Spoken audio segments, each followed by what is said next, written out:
చూడండి sir, P అనేది 14, perimeter చుట్టుకొలత 14, రైట్. చుట్టుకొలత 14 ఉన్నప్పుడు రైట్ అల్పకోణ త్రిభుజాలు ఎన్ని ఫామ్ అవుతాయి? అల్పకోణ త్రిభుజాలు ఎన్ని ఫామ్ అవుతాయి? అధిక కోణ త్రిభుజాలు ఎన్ని? అధిక కోణ త్రిభుజాలకు భుజాలు కనుక సహజ సంఖ్యలు అవుతే నాకు చుట్టుకొలత 14 వస్తుంది. ఎన్ని లంబకోణ త్రిభుజాలకు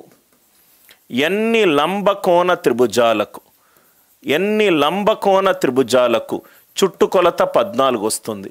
ఏబిసి అనేటిది సైడ్స్ అండ్ ఇవి సహజ సంఖ్యలు. ఏబిసి అనేటివి సైడ్స్, ఇవి సహజ సంఖ్యలు. చాలా ఇంపార్టెంట్. అసలు ఇది ఎన్సీఆర్టీలో దీనిపైన ఎందుకు ప్రాబ్లం లేదో నాకు అర్థం కాలేదు. ఒక 2 లైన్లు రాస్తున్నది సార్. జామెట్రీ స్టార్ట్ చేసేటప్పుడు 2 లైన్లు రాస్తున్నది. రైట్ ప్రాబ్లం క్రియేట్ చేసేటప్పుడే నాకే అనిపించింది మంచి అండర్స్టాండింగ్ ఉంటుంది సార్. ఇక్కడ చుట్టుకొలత ఇచ్చాడు సార్. చుట్టుకొలత ఎంత ఇచ్చాడు? 14 ఇచ్చాడు. అంటే మీకు సింపుల్, మీకు అర్థమయ్యే ఎగ్జాంపుల్లో చెప్పాలంటే ఇప్పుడు 3, 4, 5 తీసుకోండి. దీని చుట్టుకొలత ఎంత? 12. పెరిమీటర్ 12గా ఉన్న ఎన్ని లంబకోణ త్రిభుజాలు ఉంటాయి? ఒక ఎగ్జాంపుల్ 3, 4, 5. 3, 4, 5.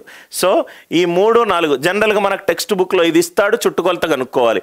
చుట్టుకొలత ఇచ్చాను, అట్లా ఎన్ని లంబకోణ త్రిభుజాలు ఉన్నాయి అని అన్నాను. లంబకోణ త్రిభుజాలు చేసినప్పుడు కాన్సెప్ట్ అర్థమవుతే అల్పకోణ త్రిభుజము చేస్తాము, రైట్ అధిక కోణ త్రిభుజము చేస్తాం. చూడండి సార్, ఫస్ట్ ప్రాబ్లం నేను సాల్వ్ చేస్తున్నాను, రైట్. సెకండ్ ప్రాబ్లం మీరు సాల్వ్ చేయండి సో దట్ మీకు ఐడియా వస్తుంది. ఫస్ట్ పెరిమీటర్ 14 ఇప్పుడే డిస్కస్ చేశాను. p/3 ≤ c p/2. p/3 ≤ c p/2. C ఏంటి సార్? ఇక్కడ లార్జెస్ట్ సైడ్. నాకు అన్నిట్లో ఉపయోగపడుతుంది largest side. C largest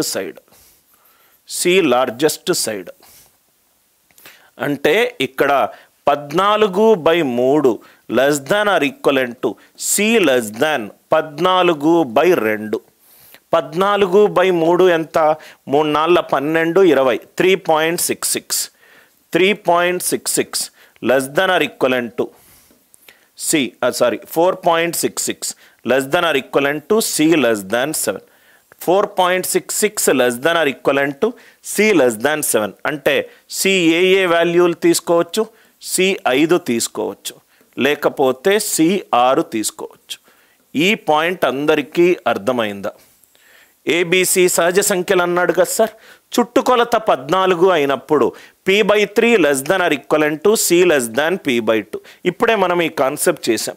14/3 ≤ c (14/2). ఇదేమో 4.66, ఇదేమో 7. అంటే C 5 తీసుకోవచ్చు, లేకపోతే 6 తీసుకోవచ్చు. 5 లేకపోతే 6. త్రిభుజంలో 3 భుజాలు ఉన్నాయి ఏబిసి. అంటే A + B మిగతాది ఎంత అవుతుంది? 9. ఎందుకంటే ఈ రెండింటినీ కలుపుతనే నాకు 14 రావాలి. ఈ రెండింటినీ కలుపుతనే నాకు 14 రావాలి. C 6 తీసుకున్నాను అనుకోండి, A + B ఎంత అవుతుంది? 8 అవుతుంది. మొట్టమొదటి క్వశ్చన్, అల్పకోణ త్రిభుజంలో కండిషన్ ఏంటి sir? C² < A² + B². C² < A² + B². అంతే కదా sir. A + B 9, A and B ఏంటి? సహజ సంఖ్యలు. 1 + 8, 2 + 7, 3 + 6, 4 + 5. ఇవే కదా సార్ కేసులు. మ్యాక్సిమం భుజం యొక్క సైడ్ ఎంత? 5.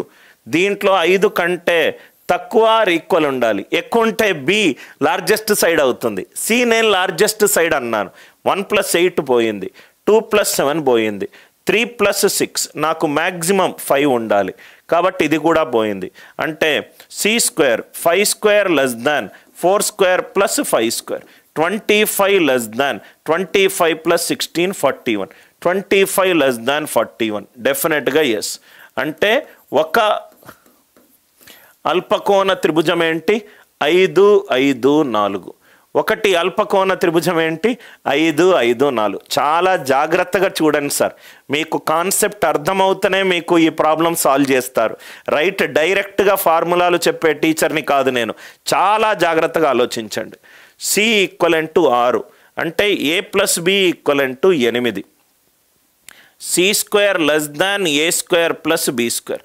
ఏ ప్లస్ బి 8 అంటే 1 + 7 2 + 6 3 + 5 4 + 4. మ్యాక్సిమం వాల్యూ 6 ఉన్నప్పుడు 7 ఉండే ఛాన్స్ లేదు. 6 స్క్వేర్ లెస్ దాన్ 2 square plus 6 square. Definite guess. 6 square less దాన్ 3 square plus 5 square. 36 less than 34. 6 square less దాన్ 4 స్క్వేర్ ప్లస్ 4 స్క్వేర్. ఇది కూడా సాటిస్ఫై అవుతుంది, ఇది కూడా సాటిస్ఫై అవుతుంది, ఇది కూడా సాటిస్ఫై అవుతుంది. 6 6 2 6 3 5 6 4 4. మీకు ఏ టెక్స్ట్ బుక్లోనూ ఏ టీచరు కూడా బుక్ అర్థం చేసుకొని క్రియేట్ చేసిన క్వశ్చన్స్ సార్. మీకు ఈ లాజిక్ అర్థమైందా? మీకు ఇది అర్థమవుతే ఈ 3 కూడా సాల్వ్ చేస్తారు. నేను మీతోటే సాల్వ్ చేపిస్తాను sir. Me standard of understanding subject ఒక డిఫరెంట్ లెవెల్లో ఉంటుంది సార్. కొన్ని నెలలు మీరు నాతోటి గడుపుతాయి. ఇది అందరికీ అర్థమైందా? ఫస్ట్ స్టెప్ సి 5 ఎందుకు వేసాను, సి 6 ఎందుకు వేసాను.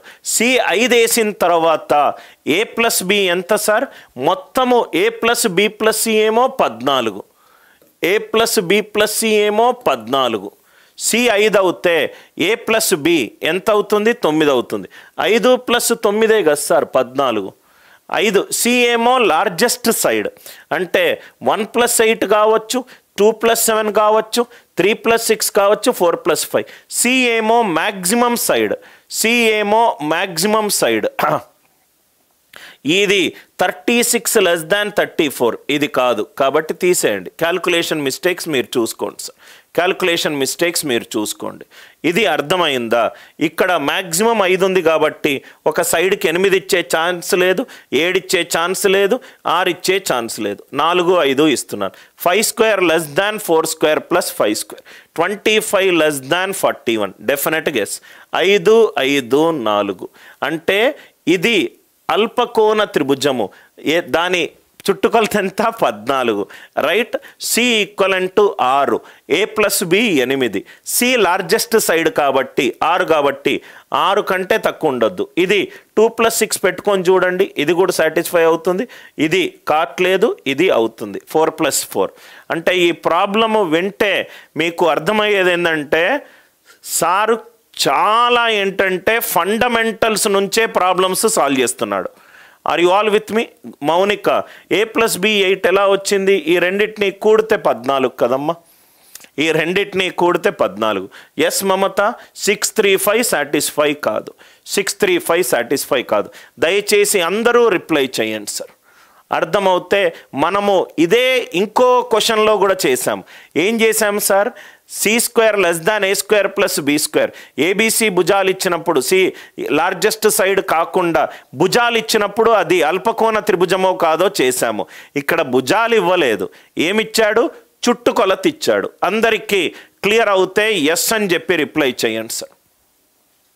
అందరికీ క్లియర్ అవుతే ఇది కూడా చూడండి. 36 లెస్ దాన్ 40 ఇది అవుతుంది.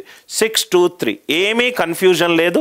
2 ప్రాబ్లమ్స్ చేస్తే మీకు అంతా క్లియర్ అవుతుంది సార్, అంతా క్లియర్ అవుతుంది. జస్ట్ మీరు ఫస్ట్ టైం వింటున్నారు కాబట్టి కన్ఫ్యూజన్ వస్తుంది. కొంచెం మీరు అర్థం చేసుకొని చేస్తే అర్థం. ఇంకో 2 చేసేసరికి కన్ఫ్యూజన్లు తీరిపోతాయి సార్.